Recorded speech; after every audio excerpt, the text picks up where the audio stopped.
Officer Reeves smirked as 16-year-old Zora Jackson claimed her mother was Delta Force. Blood trickled down Zora's handcuffed wrists, while mall security cameras recorded everything. Then the glass doors slid open.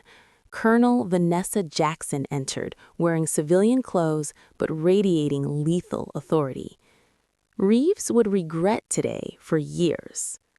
Before I continue this shocking story, where are you watching from today? Drop your location in the comments. If you want to see more stories about justice being served, hit that like button and subscribe right now. Can you imagine being wrongfully accused and humiliated in public? How would you react if someone laughed at your family's accomplishments? Let's dive into what happened before Colonel Jackson arrived and changed everything. The sunny Saturday afternoon at Westfield Mall in suburban Atlanta had started perfectly normal for 16-year-old Zora Manning. Her NASA t-shirt hugged her slender frame as she adjusted her natural hair puff, mentally reviewing her AP chemistry project requirements. As the top student in her class with dreams of becoming a medical researcher, Zora approached every task with methodical precision. She needed specific electronic components for her experiment on solar energy conversion, which had brought her to Electromax, the high-end electronics store nestled between luxury boutiques in the sprawling shopping center. What she didn't notice was the suspicious gaze of the store clerk following her every move as she browsed through phone accessories and small electronic parts.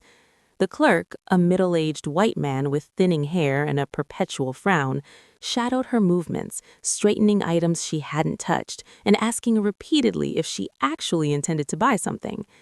Zora politely explained her school project each time, showing her detailed shopping list and a school ID, but his scrutiny never wavered. She had almost gathered everything she needed when a commotion erupted near the smartphone display. A well-dressed white woman with expensive highlights and designer clothes was frantically searching her bags. "My phone is gone!" Karen Thompson shrieked, her voice cutting through the ambient mall music. "My brand new iPhone, it costs $2,000. Her manicured finger jabbed the air accusingly as her gaze locked on Zora. "It was her. She's been lurking around here for 20 minutes. The accusation hung in the air for a split second before the store manager, Garrett Wilson, materialized beside Karen.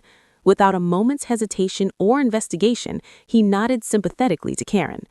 "We'll handle this, ma'am." Two security guards appeared with alarming speed, as if they'd been waiting for just such an opportunity.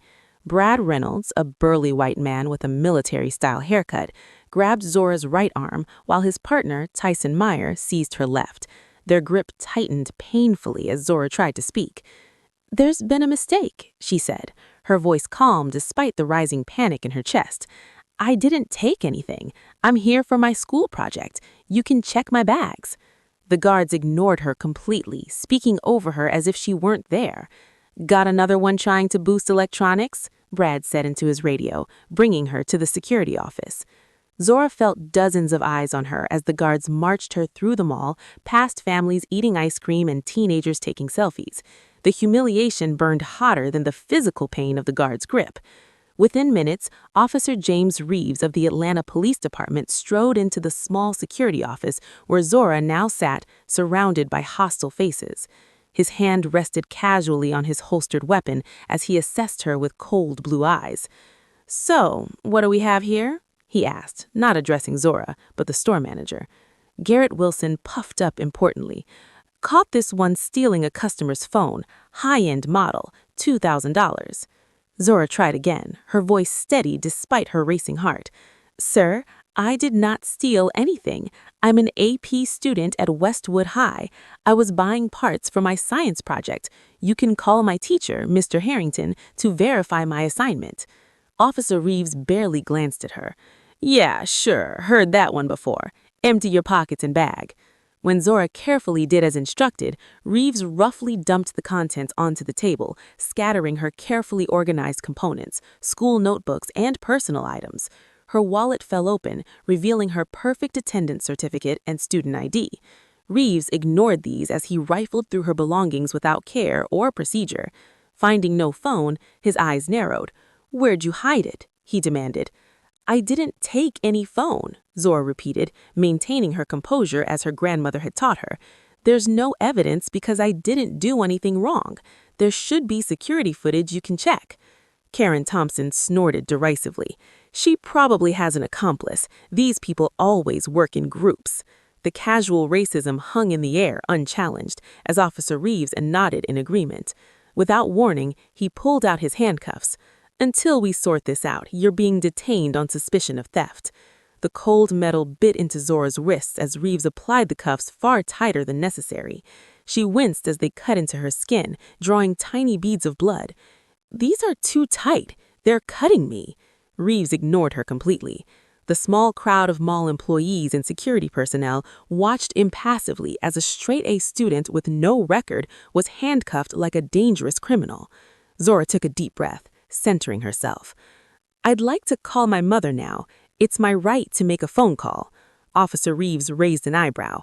And who's your mother? Someone important? The sarcasm dripped from his words. Zora met his gaze steadily.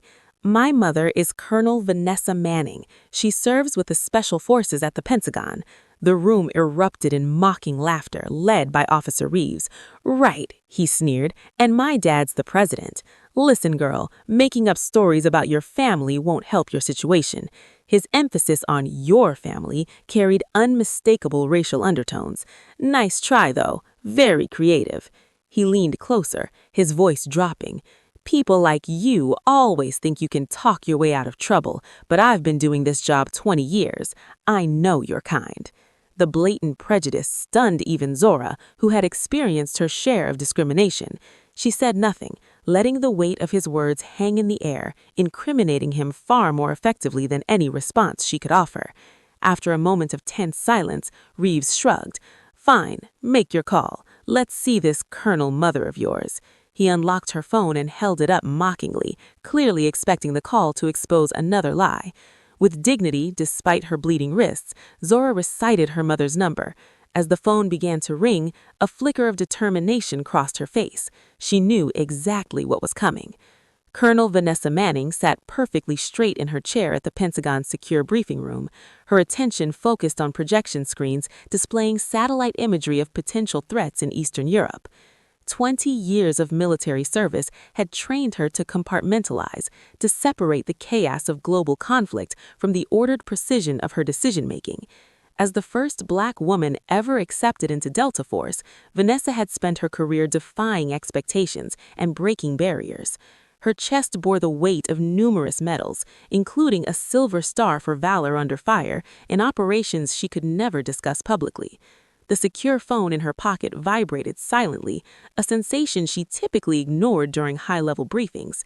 Something made her check this time, perhaps maternal instinct that transcended even military protocol. Seeing Zora's number, concern immediately flickered behind her professionally neutral expression. Her daughter never called during school hours unless something was wrong. "Excuse me, generals, I need to take this call. Family emergency," she stated with the quiet authority that had helped her navigate both combat zones and Pentagon politics. The four-star generals nodded respectfully as she stepped outside. "Zora, what's wrong?" she answered, her voice instantly shifting from commander to mother. The background noise told her Zora wasn't at school. "Mom," Zora's voice was controlled but tense in a way only a mother would recognize. "I'm being detained at Westfield Mall security office. Someone accused me of stealing their phone. I'm handcuffed and they won't check the security footage. They're laughing at me for telling them who you are." Vanessa's mind processed this information with battlefield efficiency, noting the restraint in Zora's voice that masked fear and pain. "Are you hurt?" "The handcuffs are too tight. They're cutting my wrists, and everyone here is—" Zora paused, choosing her words carefully, knowing she was on speaker, "making assumptions based on how I look." In that moment, Vanessa felt the familiar double burden she'd carried throughout her career, serving a country that didn't always serve people who looked like her and her daughter. "I'm coming. Stay calm. Give them nothing. I'll be there in 30 minutes. As she ended the call, Vanessa's mind flashed back to the countless conversations she'd had with Zora about navigating a world that would sometimes judge her unfairly. They had practiced scenarios, discussed responses, developed strategies, preparing her daughter for battle in ways no parent should have to. She re-entered the briefing room long enough to officially excuse herself. "Lieutenant Cooper will continue the briefing. I have a family situation requiring immediate attention." Without waiting for responses, she strode purposefully toward her office, already making calls. First, to her commanding officer, General Marcus Hayes. "Sir, my daughter is being illegally detained at Westfield Mall. I need emergency leave and possibly support." Hayes, who had served alongside Vanessa in 3 combat zones, didn't hesitate. "Go, take whatever resources you need. Keep me updated."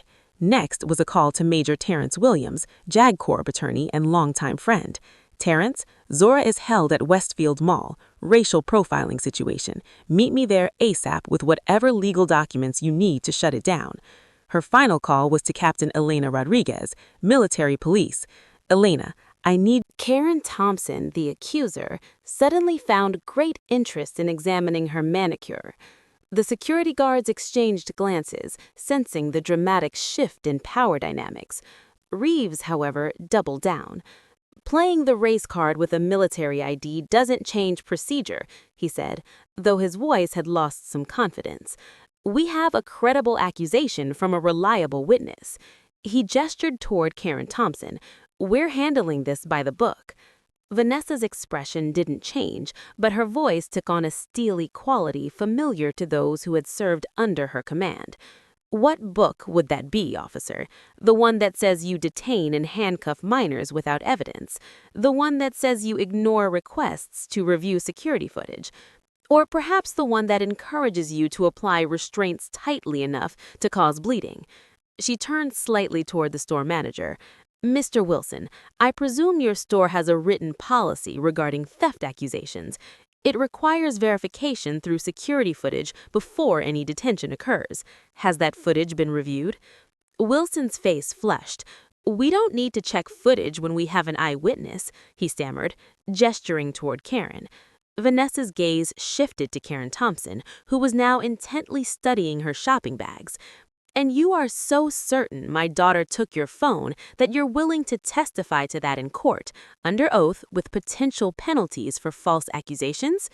Before Karen could respond, the door opened again as Major Terrence Williams entered, wearing his JAG Corps uniform and carrying a leather briefcase. "Colonel Manning," he nodded professionally, "I've taken the liberty of contacting Police Chief Garcia regarding this situation. He sends his regards to Officer Reeves and requests an immediate update." The mention of his superior caused Reeves to pale slightly. Captain Elena Rodriguez entered next, her military police uniform impeccable. "Colonel, the medical team is standing by, and I've secured the perimeter as requested." This military terminology, implying a much larger operation, was deliberately chosen to unsettle everyone in the room. Vanessa nodded to her colleagues before turning back to Officer Reeves. "Now, shall we start again? Remove those handcuffs, provide medical attention to my daughter, and let's review the security footage that should have been checked before any of this occurred." When Reeves hesitated, Major Williams stepped forward. "Perhaps I wasn't clear, officer. Police Chief Garcia is personally expecting your call. Shall I dial him for you?" The mention of the police chief a second time finally broke through. Reeves reluctantly moved to unlock Zora's handcuffs, revealing angry red gashes where the metal had cut into her skin. Captain Rodriguez immediately moved to Zora's side with a first aid kit, professionally treating and documenting the injuries. As this was happening, Karen Thompson's designer purse emitted a familiar ringtone. Everyone in the room froze as she hurriedly dug through her bag, extracting an iPhone identical to the one she had accused Zora of stealing. Color drained from her face as she quickly silenced the phone. "Would that be your supposedly stolen phone, Miss Thompson? Or perhaps you have 2 identical models?" The store manager began edging toward the door as Karen stammered. I must have overlooked it. Simple mistake. No harm done." "No harm?" Vanessa's voice remained calm, but carried throughout the now silent room. "My daughter is bleeding. She was publicly humiliated, handcuffed, and accused of a crime without evidence. And you call that no harm? What do you think about how this situation has unfolded so far? Comment number 1 if you believe Officer Reeves should be disciplined for his actions, or number 2 if you think he was just doing his job. Hit that like button if you've ever been in a situation where you were judged unfairly, and subscribe to see how Colonel Manning handles what happens next. The confrontation is just beginning, but what will happen when Karen's true motives are revealed? And how will Officer Reeves react when his superior arrives on the scene? Stay tuned to find out how deep this discrimination really goes. The security office fell into uncomfortable silence as Captain Rodriguez continued treating Zora's injured wrists. Colonel Manning stood unwavering, her attention now focused on the mall's security monitor, where footage from the electronics store played in reverse. The mall's head of security, a nervous man named Dennis Parker, had suddenly appeared and offered full cooperation after one phone call from Police Chief Garcia. There, Vanessa pointed at the screen as the footage showed Karen Thompson clearly placing her phone into the shopping bag she'd been carrying all along. The timestamp indicated this happened 5 minutes before her accusation. "Play it again," Major Williams requested, recording the footage with his phone as evidence. Parker complied, and the room watched as Karen Thompson deliberately set her phone in her shopping bag, glanced around furtively, then proceeded to make a scene about it being missing. The footage continued showing her specifically singling out Zora, despite several other shoppers being closer to her. "Now access Miss Thompson's customer profile in your system," Vanessa instructed Parker, who quickly typed commands into the computer. His eyebrows rose as the screen populated with information. "She has filed 7 similar complaints in the past 14 months, he revealed, scrolling through the data. "All against, his voice trailed off as he noticed the pattern. "Against shoppers of color," Major Williams completed for him, taking screenshots. "And what actions were taken in those previous incidents?" Parker swallowed hard. "Security detention in all cases. Police called in 4 instances. No charges filed after the items were discovered elsewhere each time." While this conversation continued, Captain Rodriguez had been quietly making calls of her own. She approached Vanessa with her tablet. "Colonel, Officer Reeves has 12 complaints of excessive force in his file, 9 involving minority suspects. All were dismissed without investigation." Officer Reeves, who had been silently fuming in the corner, surged forward. "That's confidential personnel information. You have no right to access that." Rodriguez remained perfectly calm. "Actually, sir, when a pattern of civil rights violations appears possible, military intelligence has specific authorities granted under the Homeland Security Cooperation Act of 2023. This was a complete fabrication, but delivered with such professional confidence that Reeves hesitated, uncertain what to believe. Outside the security office, the commotion had attracted attention. Mall shoppers had gathered, many recording with their phones. Someone had recognized Zora from her school's recent academic championship, and word had spread quickly about a star student being wrongfully detained. Local news vans could be seen pulling into the parking lot through the security office window. Karen Thompson finally broke her silence. "This is ridiculous. It was an honest mistake anyone could make. I'm late for an appointment." She stood to leave, but found Captain Rodriguez politely but firmly blocking her path. "I'm afraid we'll need a formal statement from you, Miss Thompson. Making false accusations is a serious matter." The door opened again, admitting a distinguished older man in a police uniform adorned with the insignia of the Atlanta police chief. Robert Garcia surveyed the room with experienced eyes, his gaze hardening when it fell on Officer Reeves. "I received concerning reports about an incident involving a minor. I see they weren't exaggerated." His attention shifted to Zora, his expression softening. "Are you all right, young lady?" Before Zora could answer, Karen Thompson attempted to use the distraction to slip out the door. She was stopped by the arrival of another officer who had accompanied the chief.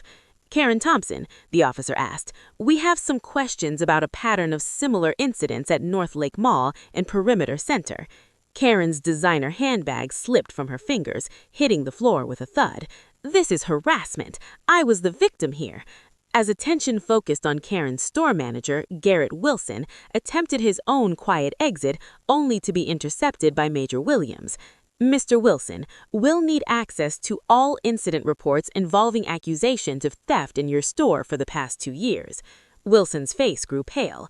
Those are proprietary corporate documents.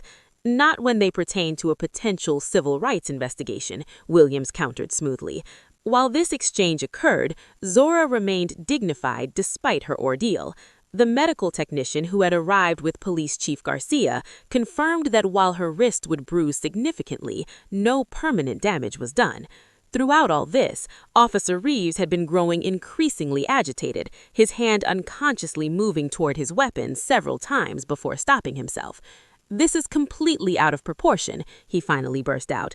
"We received a complaint and responded according to procedure." Police Chief Garcia turned to him with a hard stare. "Which procedure authorized you to handcuff a minor so tightly it caused bleeding? Which procedure told you to ignore requests to review evidence that would have immediately exonerated her?" Before Reeves could respond, the chief continued, "And while we're discussing procedures, where is your body camera footage from this incident?" Reeves instinctively touched his chest where the camera should have been. "Technical malfunction. I reported it last week." "Interesting," Captain Rodriguez interjected, checking her tablet. "According to department records, your camera was certified functional during equipment check this morning." The mall security guards who had initially detained Zora had been silent witnesses to the unfolding scene. Now, the younger of the two, Brad Reynolds, stepped forward hesitantly. "Sir, I feel I should say something. We've been instructed by management to pay special attention to certain types of shoppers." He couldn't quite meet Zora's eyes as he spoke. Wilson immediately erupted. "That's a lie. We never gave any such instructions." Brad pulled out his phone. "I recorded our last staff meeting because I was uncomfortable with the directives." He offered the phone to Chief Garcia, who listened with a deepening frown before